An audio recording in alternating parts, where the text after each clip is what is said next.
పరమందు సింహాసనాసనుడైన దేవాది దేవునికి నా హృదయపూర్వక వందనములు, స్తుతులు, స్తోత్రములు సమర్పించుకుంటున్నాను. అందరికీ శుభోదయం. ఇది నా మహోన్నతుడైన దేవాది దేవుడు నీ కొరకు సిద్ధపరిచిన వాక్కు. యెహోవా ధర్మశాస్త్రమునందు ఆనందించుచు దివారాత్రము దానిని ధ్యానించువాడు ధన్యుడు. దేవుని నామమునకు మహిమ కలుగునుగాక.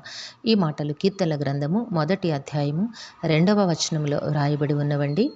ప్రియమైన నేస్తమా, నీ దేవాది దేవుడిది నాన్న నీకు తన వాక్కును ప్రకటన చేస్తూ ఉన్నారు.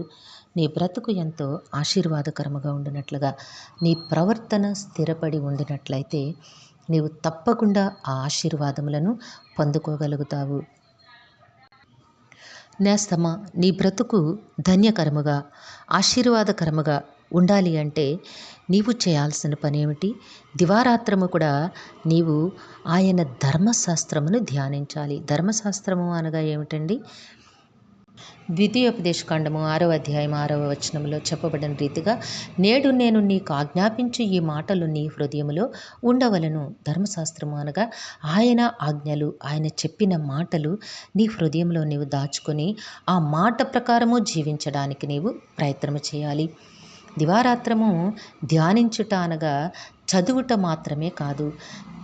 నీవు దేనినైతే చదువుతున్నావో, దేనినైతే వింటున్నావో ఆ మాటగా నీవు బ్రతకాలి, ఆ మాటగా నీవు జీవించగలగాలి. అట్లా చేయగలిగినట్లయితే నీ బ్రతుకు ఎంతో ధన్యకరముగా ఉంటుంది, ఎంతో ఆశీర్వాదకరముగా ఉండబోతుంది. నేస్తమా, నీవు నీ జీవితంలో నెమ్మది కలిగిన వానివై, శాంతి సమాధానము కలిగిన వానివై జీవించాలి అంటే నీ దేవుని మాట ప్రకారము నీవు అడుగులు వేయాలి.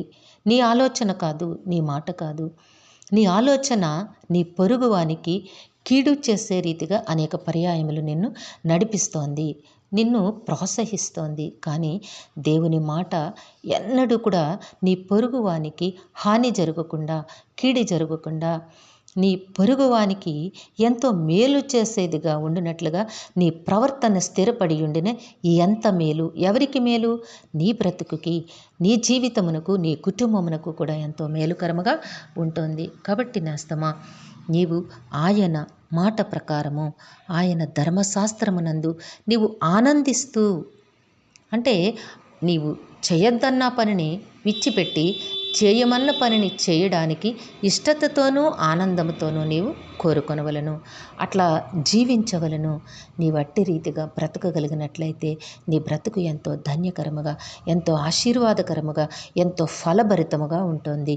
దేవుడు తన అపారమైన దీవెనలతో నిన్ను నింపి జీవింపచేస్తారు. కాబట్టి దేవుని మాట ప్రకారము జీవించడానికి నీవు కోరుకో, ప్రయత్నము చెయ్యి, పాటుపడు.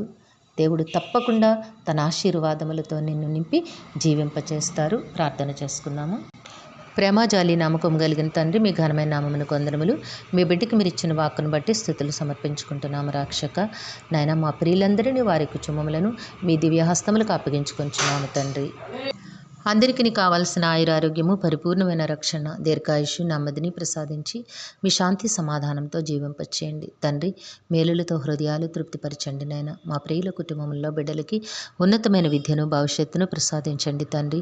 సకాలంలో బిడ్డలందరికీ చక్కని ఉద్యోగములు, వివాహములు, గర్భఫలములు ప్రసాదించమని మీ కాలు పట్టి వేడుకుంటున్నాం తండ్రి. మా ప్రియులు చేస్తున్న పనిపాట్లలో, వ్యాపారములలో, ఉద్యోగ విధుల్లో తోడుగా ఉండి బిడ్డల కష్టమును కనీకి రెట్ల ఫలములు దయచేయమని మీ కాలు పట్టి వేడుకుంటున్నాము నాయన. కుటుంబములలో ఉన్న చింతలు తొలగించండి తండ్రి. వృద్ధులను జ్ఞాపకం చేసుకోండి, పసిబిడ్డలను జ్ఞాపకం చేసుకోండి నాయన. వారికి అవసరమైన ఆరోగ్యములు ఇచ్చి, నెమ్మదినిచ్చి మీ కృపలో జీవింపచేయమని వేడుకొనిచున్నాము తండ్రి. నాయన, రాకపోకలలో, ప్రయాణములలో తోడుగా ఉండండి నాయన. నాయన, మీ పరిశుద్ధాత్మను ముందు వెనకలి కుడి ఎడమలు నాయన మీ దూతలని కాపుదలుగా ఉంచి నడిపించమని వేడుకుంటూ ఉన్నాము.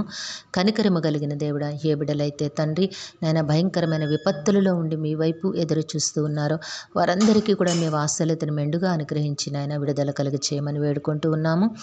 జీవము కలిగిన దేవుడా, నాయన కుటుంబములను నాయన స్థిరపరచండి నాయన, కట్టండి నాయన, మీ శాంతి సమాధానముతో నింపి జీవింప చేయమని ఈ ప్రార్థన యేసయ్య నామములో అడిగి వేడుకొనిచున్నాము తండ్రి. ఆమెన్. జీవాధిపతి అనే దేవుడు మీ కుటుంబ జీవితంలో ఉన్నతమైన ఆశీర్వాదములను అనుగ్రహించి మిమ్మను ఆయన నామమహిమ కొరకు జీవింపచేయునుగాక. Amen, amen, amen.